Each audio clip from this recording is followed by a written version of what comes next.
Қазақстанда Сенат не мәжіліс таратыла ма? Бұл тақырып біраздан көкейде тұғын.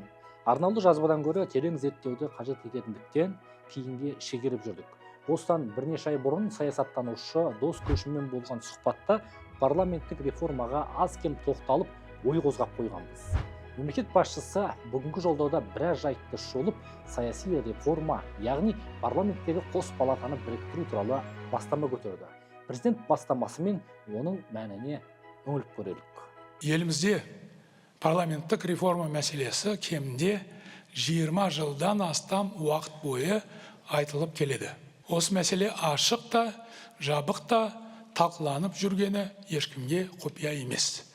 Бұл тақырып әлі күнге дейін өзекті болып отыр. Сондықтан мемлекеттік жүйе дамып, азаматтарымыздың саяси мәдениеті өсіп келе жатқанын ескере отырып, бұл мәселені халықтың талқысына салу айрықша маңызды деп санаймын. Парламенттегі қос палатаға ел ішінде бұған дейін талай сын тағылып жүрді. Айтары барлар одан арылу керегін алға тартып, бір палаталы парламент қолайлы десті. Орай келгенде, оның да іске асарын ішіміз сезгенімен, Ақорда бұлай жылдам әрекетке көшетінін бағамдамадық. Мемлекет басшысы бұл жайтқа тоқталғанда бірнеше рет халық талқысы маңызды деді. Көзі қарақты жұртты бұл сөз қуантатыны анық. Екіншіден, біршама жылдан бері айтылып келген еститін үкімет тұжырымдамасының дәлеліндей көрінді. Мен дәл бүгін елімізде көп ұзамай бір палаталы парламент құру туралы бастама көтергім келеді.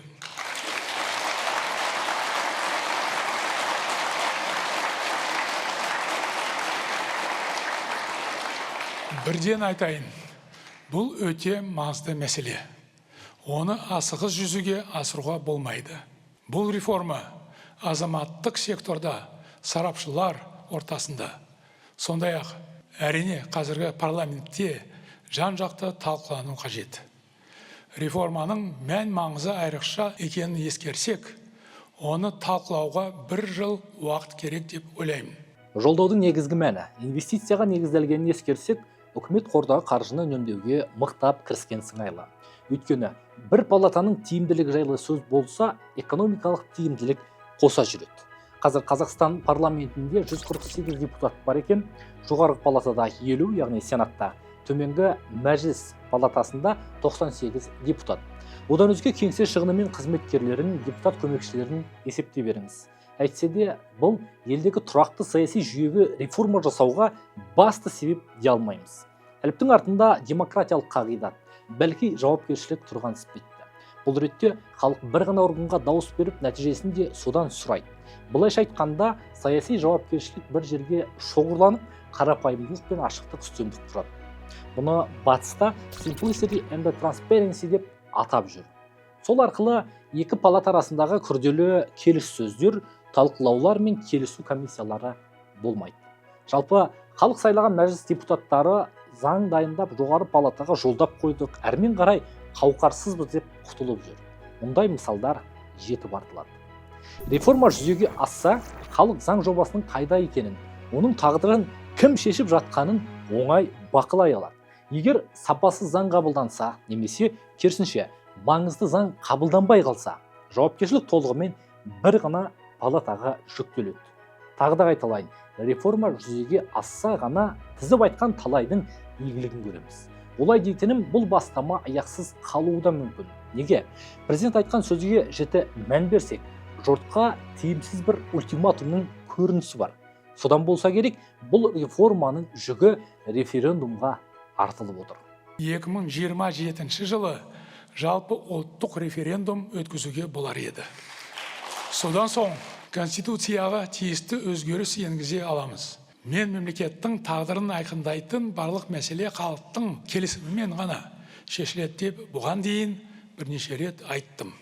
Егер бір палаталы парламент құру қажет деген ортақ шешімге келсек, ондай парламентті тек қана партиялық тізім бойынша сайлаған жөн деп санаймын.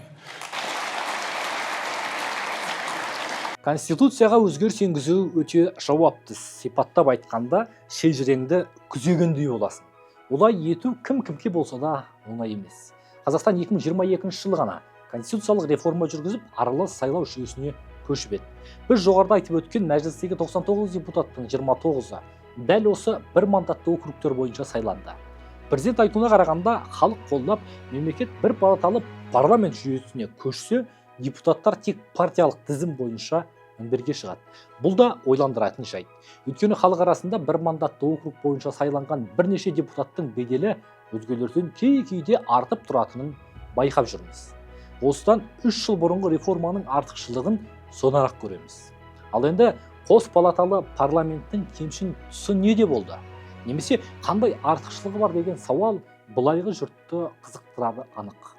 Сарапшылардың сөзінше, Қазақстан тұтынушы ел болудан өндіруші елге айналмайынша, экономикалық дағдарыс іргесін алыстатпайды.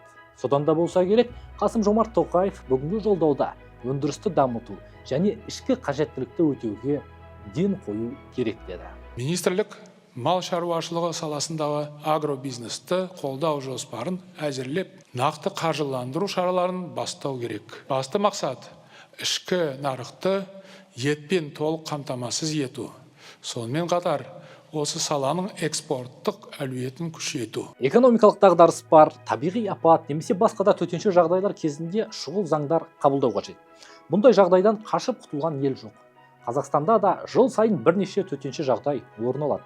Осы жерде қос палата заң қабылдау мен өзгеріс енгізу жағын қаншалықты тиімді атқарды деген сауал жұртты ғана емес, Ақорданы да ойландырған іспетті.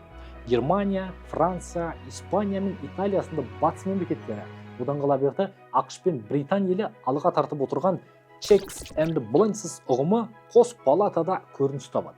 Екі палата бір-бірінің кем-кетігін түзеп, сапалы заң шығару үшін таптырмас жүйе. Бір жақты көзқараспен заңдар қабылдана бермейді, алдын алады. Жоғарыда біз атап өткен елдер осы жүйенің игілігін көріп отыр.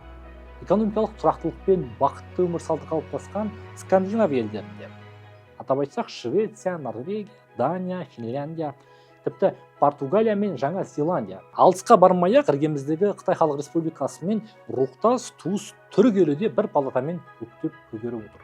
Қорыта келгенде мемлекеттік басқаруға, оның кез келген жүйесінде қызмет етуге, демократиялық құндылықтарды ту еткен, ұлттық құндылығын қастерлеп, адамзаттың бәрін бауырым дейтін арда азаматтары лайық. Әйтпесе неше палаталы парламент болса да, халық азып, ел тозып кетпей ме? Жаңаны оқи жүріңіздер, артамызға жазылыңыздар.